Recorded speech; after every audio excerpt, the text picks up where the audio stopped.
आज आहे 6 सप्टेंबर आणि आज आहे गणपती तयारीची शेवटचा दिवस. उद्या 7 सप्टेंबरला गणपती येणार आहेत. आपण काय भटकंतीवर आहे, त्यामुळं काय आपल्याला गणपती तयार करायला मिळेना झाल्या. गेलेलो आज चापळमध्ये साजिद भाऊंनी आपल्या रोडचं काम घेतलेलं. त्यांचं काम केलं सगळं पूर्ण. गेलो चापळच्या मंदिरात गेलो. चापळच्या मंदिरात गेल्या पहिला बॅक साईडला गाडी पार्किंग केली आणि आलो दास मारुतीचं दर्शन घ्यायला.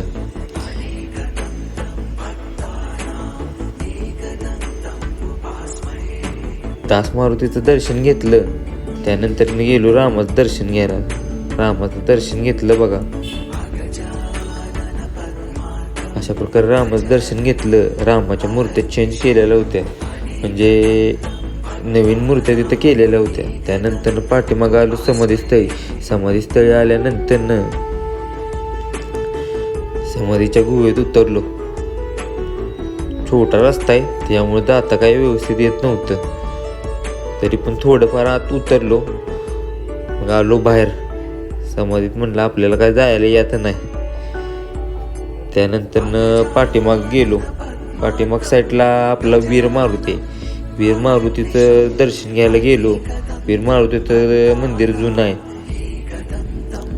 आणि मारुती पण मोठा आहे. चापळला 3-4 मारुती आहेत. 3 मारुती तर आहेत. हा वीर मारुतीचं दर्शन घेतलं बघा. वीर मारुतीचं दर्शन घेतलं.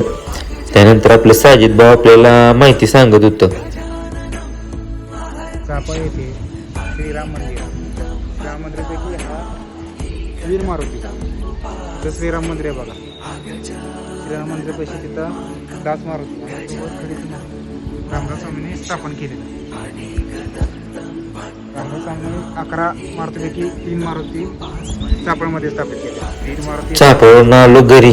गेलो वर्कआउट केला बघा सगळा. चेस्टचा आणि ट्रायसेप्सचा वर्कआउट केला सगळा आणि आलो घरी. आता म्हणलं डेकोरेशन करायला घ्यावं. डेकोरेशन करायचं म्हणलं शंकराची मूर्ती काढावी. शंकराची मूर्ती काढायला घेतली. आधी तर आपल्यात आर्टिस्टचा किडा घेतला. 1 वाजल्यात, अजून डेकोरेशनची काय तयारी नाही.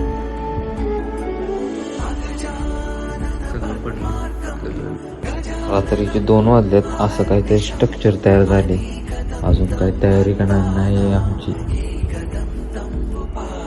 बसायला तसाच पडला.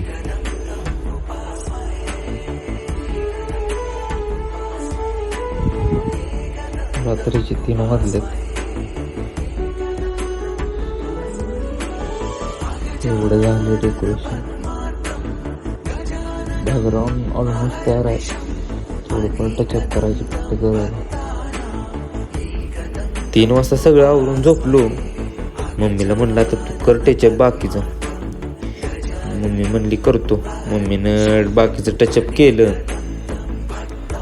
टचअप कर म्हणलं. बाकीचं टचअप तिनं केलं. असं काय तर स्ट्रक्चर तयार झालेलं होतं. पण भारी दिसते. आपण आर्टिस्ट आहे त्यामुळे काय विषय नाही. जी काय येईल ती भारीच येणार आपल्याकडं. बॅकग्राऊंडची तयारी झाली ती. पप्पांना म्हटलं बॅकग्राऊंडला सपोर्टची काहीतरी करून घ्या. पप्पांनी असं काहीतरी करून घेतलेलं. असं दिसत होतं बघा सगळं बॅकग्राऊंड. शेवटच्या टप्प्यात चालू आहे. स्ट्रक्चर पूर्ण करून गेलो गणपती आणायला. गणपती घेऊन आलो. गणपती बाप्पा मोरया, मंगल मूर्ती मोरया. पायावर पाणी घातलं आणि गणपतीची पूजा केली. गणपतीच्या पण पायाला पाणी लावलं आणि घेतली मूर्ती आत घेतली. प्रतिष्ठापना केली.